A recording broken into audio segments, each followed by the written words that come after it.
Praise Lord, praise Lord, praise Lord. Hallelujah, hallelujah, hallelujah. सबको जय मसीह की। परमेश्वर, हमारा परमेश्वर जो सबका परमेश्वर है, उसने इस सृष्टि को अपने खेलने के लिए बनाया है। Hallelujah, praise Lord. आज के सुसमाचार के लिए परमेश्वर की बेटी प्रार्थना करेगी। सबको जय मसीह की। परमेश्वर आप सबके साथ है और आप सबसे बहुत प्रेम करता है। Hallelujah, hallelujah. महान परमेश्वर, सर्वशक्तिमान ईश्वर, जमीन आसमान दे मालिक ते खालिक, तुहाडा धन्नवाद, तुहाडा शुक्र करदे स्वामी अज दे सुंदर दिन लई, सुंदर समय लई, सुंदर सुबह लई पिता जी, जो साडियां जिंदगियां च बख्शी प्रभु। खुशियां ते आनंद दा दिन बख्शिया, तंदुरुस्ती दित्ती पिता जी, और अपने कदमां च बैठन लई अपना फजल बख्शिया प्रभु। ਇਹ ਸਭ ਤੁਹਾਡੀ ਦਇਆ, ਤੁਹਾਡੀ ਕਿਰਪਾ ਮੇਰੇ ਪਿਤਾ ਪਰਮੇਸ਼ਰ। ਤੁਹਾਡੀ ਬੇਟੀ ਹਿਰਦੇ ਤੋਂ ਤੁਹਾਡਾ ਧੰਨਵਾਦ, ਤੁਹਾਡਾ ਸ਼ੁਕਰ ਕਰਦੀ ਸਵਾਮੀ, ਜੋ ਹਰ ਰੋਜ਼ ਪ੍ਰਭੂ ਬਚਨ ਦੀ ਸੇਵਾ ਦਿੰਦੇ ਆ ਪ੍ਰਭੂ, ਅੱਛੇ ਬਚਨ ਦਿੰਦੇ ਆ, ਪ੍ਰਚਾਰ ਕਰਨਾ, ਉਸ ਲਈ ਵੀ ਤੁਹਾਡਾ ਧੰਨਵਾਦ, ਤੁਹਾਡਾ ਸ਼ੁਕਰ ਕਰਦੇ ਆ। ਔਰ ਬੇਨਤੀ ਕਰਦੀ ਪਿਤਾ ਜੀ, ਹੁਣ ਤੁਸੀਂ ਆਪਣੇ ਵਚਨ ਦੇ ਅਨੁਸਾਰ ਸਾਡੇ ਵਿਚਕਾਰ ਆਓ ਔਰ ਵਚਨ ਪੜ੍ਹਨੀ, ਪ੍ਰਚਾਰ ਕਰਨੀ, ਸਾਡਾ ਮੂੰਹ ਬਣ ਕੇ ਬੋਲੋ ਪਿਤਾ ਜੀ, ਤਾਂ ਕਿ ਤੁਹਾਡਾ ਦਿੱਤਾ ਵਚਨ ਤੁਹਾਡੀ ਇੱਛਾ ਦੇ ਮੁਤਾਬਿਕ ਮੇਰੇ ਪਿਤਾ ਪਰਮੇਸ਼ਵਰ दुनिया की शोर तक पहुँचे। तुहाडा धन्नवाद, तुहाडा शुक्र करते हैं प्रार्थना सुनने लई। प्रार्थना प्रभु जीसस के समर्थित पवित्र नाम च मंगते, आमीन। Praise Lord, hallelujah. सुनिए, परमेश्वर का कोई जवाब नहीं है, उसकी कोई सीमा नहीं है, उसकी कोई हद नहीं है, उसके पास किसी वस्तु की कमी और घटी नहीं है। हालेलुया, क्योंकि वो ही एक परमेश्वर है जो सब कुछ करता है और वो सब कुछ अपनी मर्जी से अपने लिए करता है, किसी के लिए नहीं करता। जब कुछ नहीं था तब परमेश्वर ने सोचा कि कुछ किया जाए और उसने छोटी सी एक धरती बनाई और उसके ऊपर पहले उसने एक आकाश को बनाया।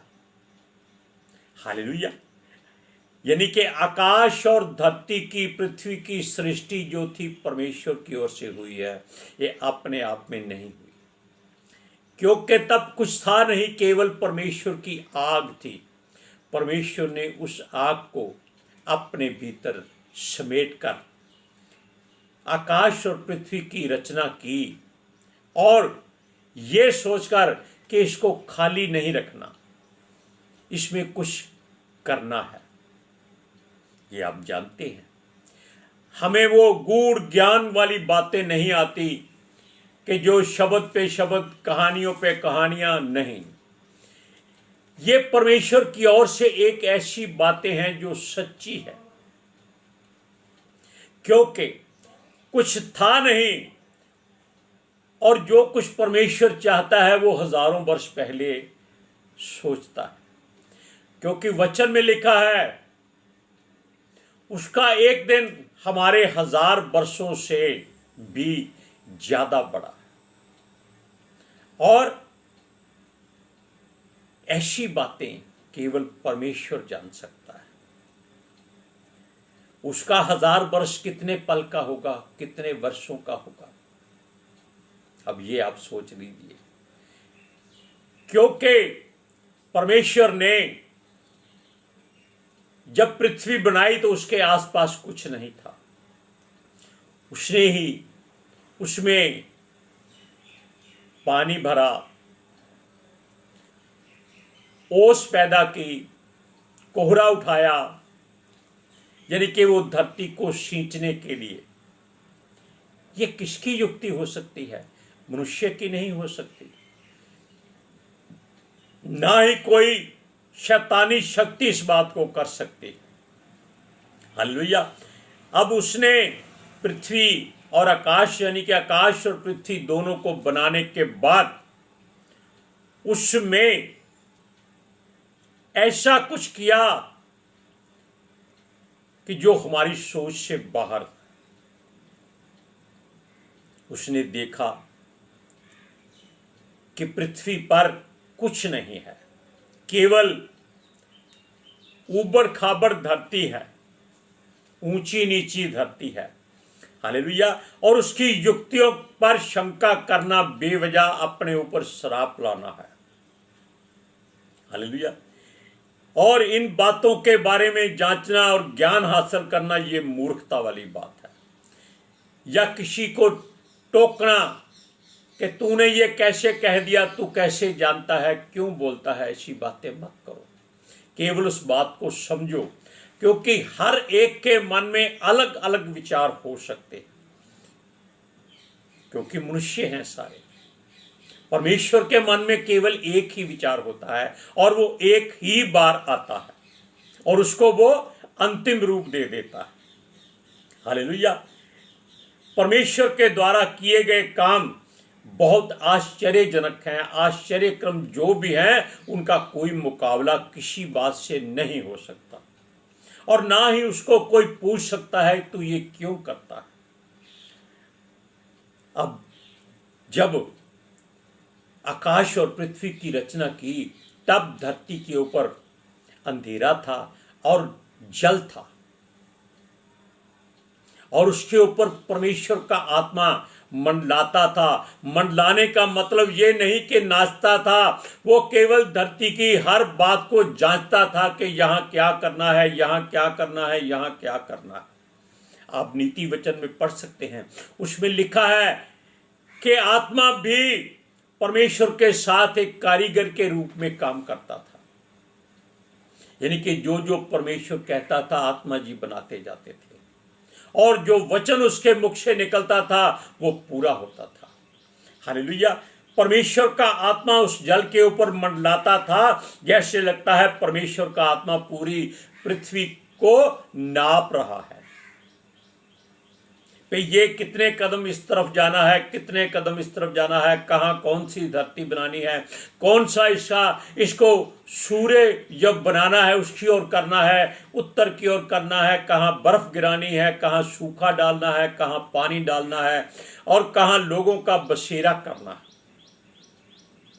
ये सब बातें परमेश्वर की मर्जी से है। हालेलुया। अब सुनिए, तब परमेश्वर ने देखा कि वहां अंधेरा है, उसने उसमें से उजाला निकाला, कहा उजाला हो जाए, उजाला हो गया। हमने पहले भी कहा था, हमने किसी का सवाल पढ़ा था कि जब सूर्य नहीं था तो परमेश्वर ने उजाला कैसे कर दिया। अरे जब पृथ्वी को वो बना सकता है, आकाश को तान सकता है, तो अंधेरा उजाला क्यों नहीं बना सकता। हम बता चुके हैं कि वो खुद एक आग है, और उसने अंधेरे में से उजाला अलग करके देखा कि अच्छा है। हालेलुया। और उसने ये इसलिए बनाया कि जो कुछ वो धरती पर, पृथ्वी पर बनाएगा, आकाश के नीचे बनाएगा, वो लोगों के लिए लाभदायक होगा। ये बातें कोई साधारण बातें नहीं है, ये हमारे जीवन से पूरा पूरा ताल्लुकात रखती है। हालेलुया। और उसने जल को भी दो भाग कर दिया, एक नीचे और एक ऊपर। ऊपर का मतलब है कि परमेश्वर ने पृथ्वी की कुछ दूरी पर उस जल को रखा, और उसके बीच में जो स्थान था, यानी पानी ऊपर वाला जिसको आप भाप और बादल बोलते हैं, उसके बीच में आने वाला स्थान जो है, उसको परमेश्वर ने आकाश का नाम दे दिया। हालेलुया। और कोहरे को इसलिए उठाया ताकि धरती पर जो पानी था वो इस लायक नहीं था कि वो किसी काम आ सके। इसके बारे में आप पवित्र शास्त्र में पढ़ें, आपको ज़्यादा अच्छा लगेगा। हमारे कहने से आपको अच्छा शायद ना लगे। कोहरा उठाया ताकि धरती सिंचती रहे। किसान भी पहले अगर धरती को हल चलाता है, वो क्या कहते हैं उसको, एक बहुत बड़ा शतीर लेकर उसको बराबर करता है, समतल करता है, और फिर उसको पानी देकर के नम्र करता है, और उसमें फिर वो बीज बोता है। ऐसा कुछ हुआ था। आप सुनिए, उत्पत्ति की पुस्तक पहला अध्याय उसकी 1 से 8 आयत तक आप पढ़कर देखिए। आदि में परमेश्वर ने आकाश और पृथ्वी की सृष्टि की। पृथ्वी बेडौल और सुनसान पड़ी थी और गहरे जल के ऊपर अंधेरा था, तथा परमेश्वर का आत्मा जल के ऊपर मंडराता था। जब परमेश्वर ने कहा उजाला हो, तो उजाला हो गया। और परमेश्वर ने उजाले को देखा कि अच्छा है, और परमेश्वर ने उजाले को अंधेरे से अलग किया। और परमेश्वर ने उजाले को दिन और अंधेरे को रात कहा। तथा सांझ हुई और भोर हुआ, इस प्रकार पहला दिन हो गया। फिर परमेश्वर ने कहा, जल के बीच एक ऐसा अंतर हो कि जल 2 भाग हो जाए। तब परमेश्वर ने एक अंतर बनाकर उसके नीचे के जल और ऊपर के जल को अलग अलग किया, और वैसा ही हो गया। और परमेश्वर ने उस अंतर को आकाश कहा। तथा सांझ हुई, फिर भोर हुआ, इस प्रकार दूसरा दिन हो गया। देखा आपने, परमेश्वर की युक्ति क्या है कोई जान नहीं सकता। तब क्या हुआ, जब परमेश्वर ने देखा कि धरती सिंच गई है और नरम हो चुकी है, क्योंकि पता नहीं वो पत्थर थे या केवल हीरे की तरह सख्त भूमि थी, और परमेश्वर के लिए सब कुछ पॉसिबल है, इम्पॉसिबल कुछ नहीं है।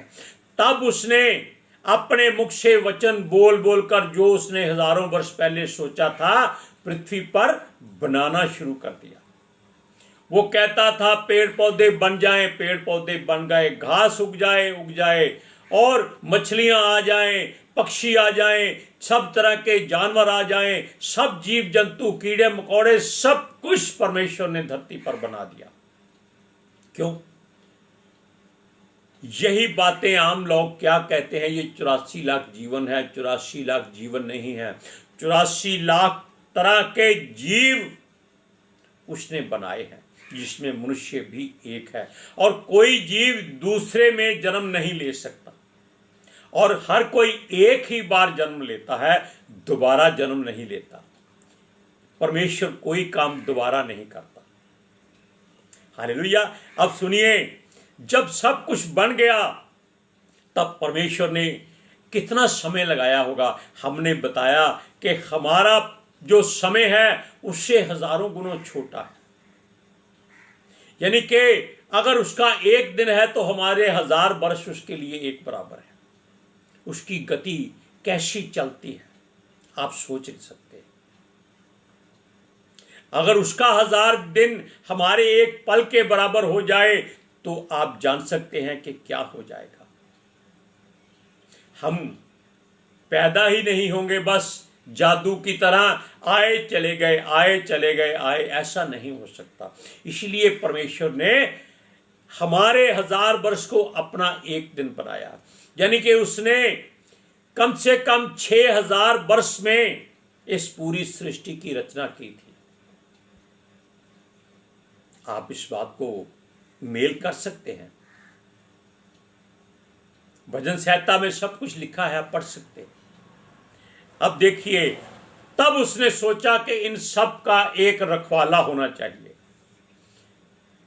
और उसको कोई और नहीं सूझा। उसने अपने स्वरूप में, अपनी समानता में मनुष्य को मिट्टी से बना दिया, ताकि वो इन सब वस्तुओं की रखवाली करे, इनका हिसाब किताब रखे और परमेश्वर बैठकर आराम करे, विश्राम करे।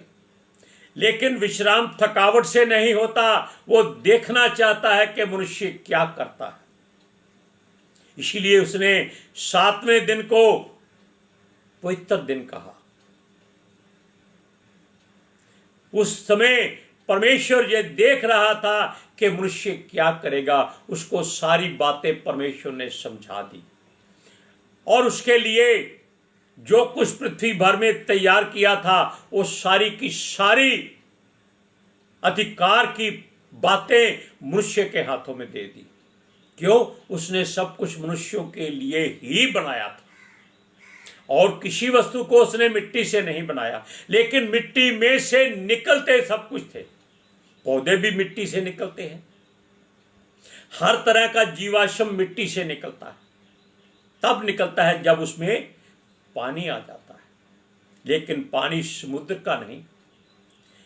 जो पानी धरती चूस लेती है, आकाश की ओर उड़ जाता है, भाप बनकर आता है, नीचे आता है, वो परमेश्वर का आशीर्वाद लेकर, आशीष लेकर आता है और वो पनपता है। हालेलुया। अब देखिए, कुछ भी बाकी बनाने के लिए नहीं था। जो वो करना चाहता था उसने कर दिया, क्योंकि परमेश्वर जानता था कि ये मनुष्य क्या करेगा, ये उसको मालूम था। आप पढ़िए उत्पत्ति की पुस्तक 2 अध्याय उसकी 1 से 3 आयत तक। जो आकाश और पृथ्वी और उनकी सारी सेना का बनाना जो आकाश और पृथ्वी और उसकी सारी सेना का बनाना समाप्त हो गया, और परमेश्वर ने अपना काम जिसे वह करता था 7वें दिन समाप्त किया, और उसने अपने किए हुए सारे काम को से 7वें दिन विश्राम किया। और परमेश्वर ने 7वें दिन को आशीष दी और पवित्र ठहराया, क्योंकि उसमें उसने सृष्टि की रचना के अपने सारे काम से विश्राम लिया। अब हर कोई कहता है, जो परमेश्वर के विरोध में बोलता है कि परमेश्वर, आपका परमेश्वर थक जाता है, विश्राम करता है। अरे वो थकता नहीं है, वो विश्राम नहीं करता। जो पता नहीं अरबों खरबों सालों से पता नहीं कितनी सृष्टियां उसने बनाई होंगी, ये कोई नहीं जानता। लेकिन ये जो धरती उसने, पृथ्वी उसने बनाई, उसके ऊपर आकाश की छतरी लगाई, ये केवल एक ही बनाई, और यही बनाकर वो पश्चाताप करता है। वो अकेला ही अच्छा था। ये बातें आप नहीं जानते, आप जानते हैं, क्योंकि उसको मालूम था कि मनुष्य जो परमेश्वर कहता है वो नहीं करेगा। क्यों? उसको पूरी धरती का, पूरी पृथ्वी का उसने मालिक ठहरा दिया है। हर वस्तु उसके अधीन कर दी है, हर बात उसके अधीन कर दी गई है। हालेलुया। इसलिए मनुष्य के लिए उसने सब कुछ दे दिया। जाओ, ये तुम्हें दे दिया, तुम जो करना चाहे इससे करो। लेकिन खास बात यह थी कि मनुष्य को उसने इसलिए बनाया था कि वो उसका चलता फिरता मंदिर बन जाए, वो उसमें आया जाया करे, वास करे। तब मनुष्य भी एक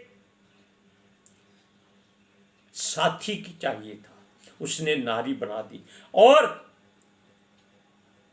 दोनों को एक कर दिया, ताकि ये धरती पर और भी लोगों को खुद बनाए, परमेश्वर ना बनाए किसी को।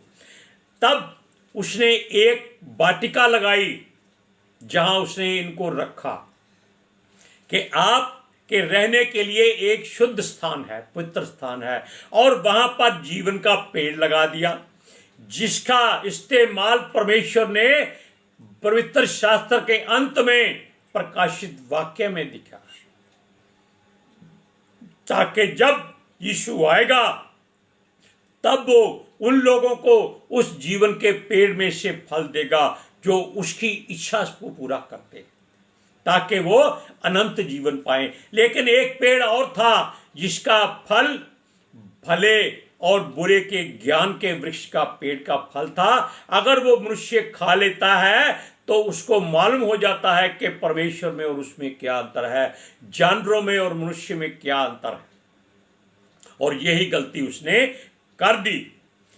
उसने कहा कि तुम सिर्फ इन दोनों पेड़ों के किसी फल को नहीं खाना।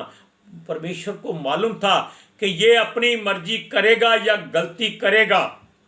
हालेलुया। लेकिन आप जानते हैं कि ये सब कुछ हो गया। उसने उसके लिए आराम की जगह बनाई थी, जिसमें वो हमेशा आता जाता था, खाता पीता था, रात को वहां सोता था।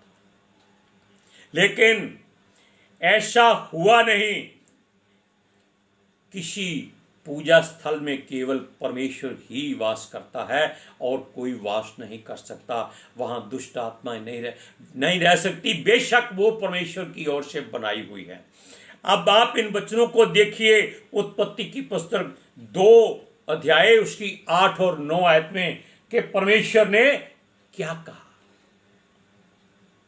और यहोवा परमेश्वर ने पूर्व की ओर अदन में एक वाटिका लगाई और वही आदम को जिसे उसने रचा था रख दिया।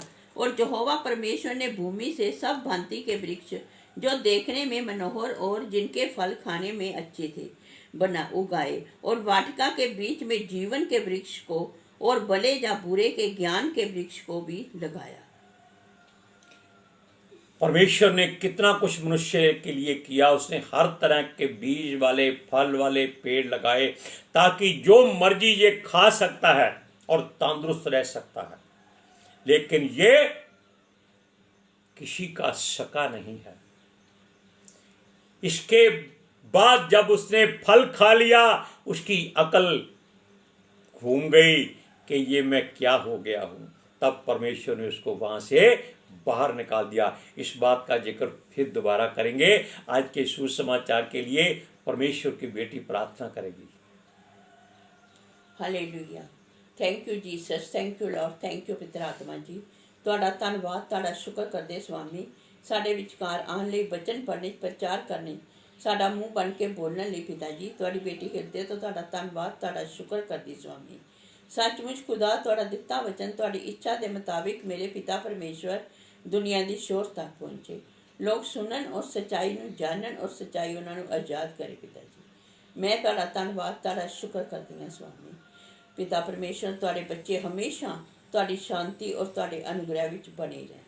आमीन। इन बातों का आपके जीवन में बहुत गहरा मतलब है।